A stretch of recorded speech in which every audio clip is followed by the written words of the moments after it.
History is often written by those with the biggest checkbook, and Ford's checkbook is legendary. We all know the Ford versus Ferrari story. The GT40, built to crush Enzo Ferrari at Le Mans, became a Hollywood legend, but what if I told you Ford's official story isn't the whole truth?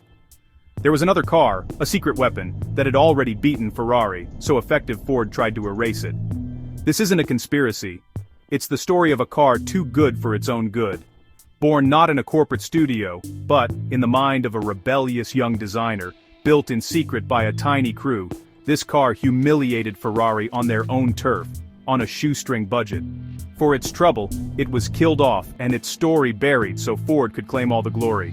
The car? The Daytona Cobra Coupe, one of the most important overlooked American racing cars ever. It proved a small, determined team could outthink the world's greatest racing dynasty. This is the inconvenient truth Ford wants you to forget. Today we're pulling back the curtain on the car that won the war before the main battle began. Prepare to be astonished, and maybe a little angry. Our story starts in 1963. Carroll Shelby, the Texan racing maverick, had already created the AC Cobra, a British sports car with a monstrous Ford V8. On American tracks it was unbeatable, but in Europe, the Cobra's brick-like shape was hopeless against Ferrari's sleek 250 GTOs. More power wasn't the answer. They needed a revolution in aerodynamics. Enter Pete Brock, a young designer who saw the problem as an artist, not just an engineer. He found obscure German research on the camback tail. A radical, chopped-off design. Everyone thought it looked bizarre. Brock knew it was the key. Shelby's team was a band of hot rodders, not corporate engineers. Phil Remington, a mechanical genius, and Ken Miles, a brilliant, difficult British driver, rounded out the crew. This was the team. Shelby the leader, Brock the visionary, Remington the builder, Miles the test pilot. Most doubted Brock's idea. Ford's moneymen scoffed at the drawings. But Shelby, ever the gambler, gave Brock a corner of the workshop, a shoestring budget, and one order build it, in secret. The odds were against them, but the rebel crew was about to change racing history. They worked in the shadows, betting everything on a wild idea. The world had no idea what was coming. The Daytona Coupe was about to be born, and it would shake the racing world to its core.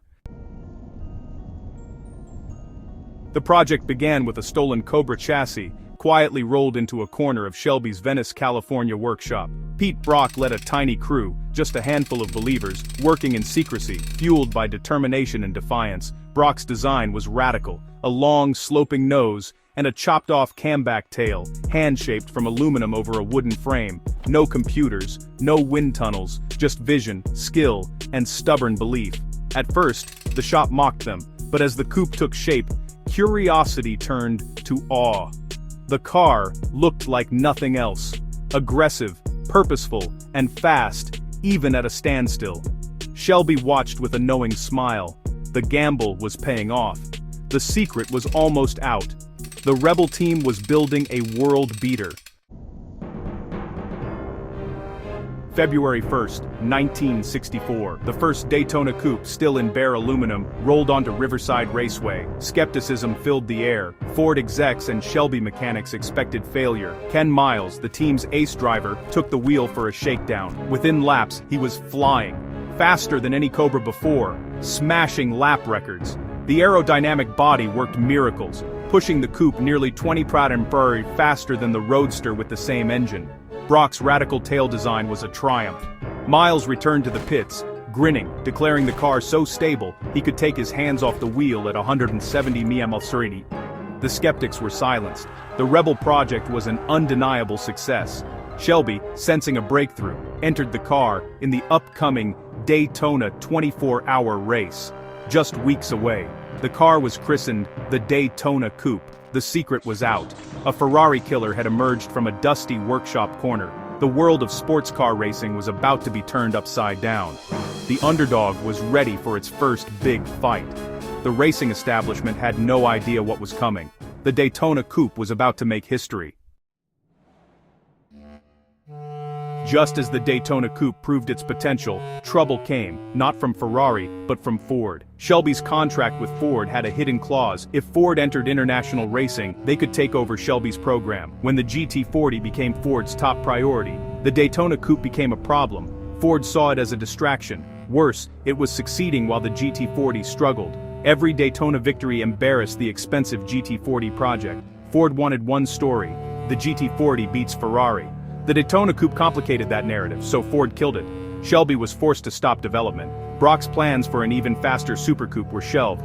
The most promising American race car was frozen in time by the company whose name it wore. The rebellion was over, ended by a corporate memo.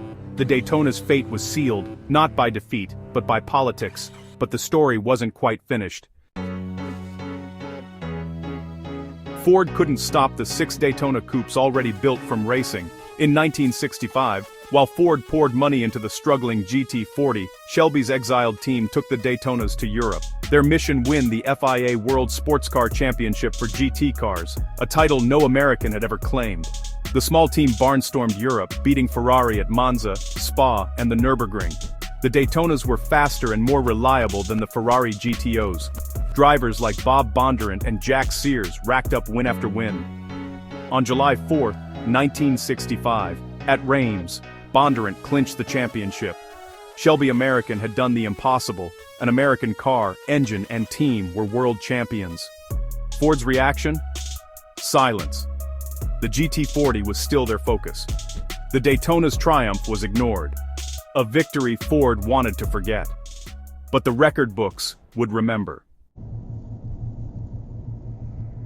Ford tried to erase the Daytona Coupe from history, pushing the GT40 as the sole hero after its famous Le Mans win. The 6 Daytonas were sold off, their story nearly lost. But legends don't die so easily. The real heroes were Brock, Miles, Remington, Olsen, and their tiny crew, beating Ferrari with ingenuity, not money. In 1965, the Daytona Coupe won America's first FIA World Sports Car Championship. The GT40 never did. That's not opinion, it's fact. The Daytona Coupe's legacy proves the official story is wrong. It wasn't just about corporate power, it was about a spark of brilliance the system tried to extinguish. So next time you hear about Ford versus Ferrari, remember the ghost in the machine. The car that was too good, too soon. Remember the Daytona Cobra Coupe. It's proof that a small, determined team can change the world, even if the world isn't ready to give them credit. History is never as simple as the winners claim. And that makes this the greatest American racing car story ever told.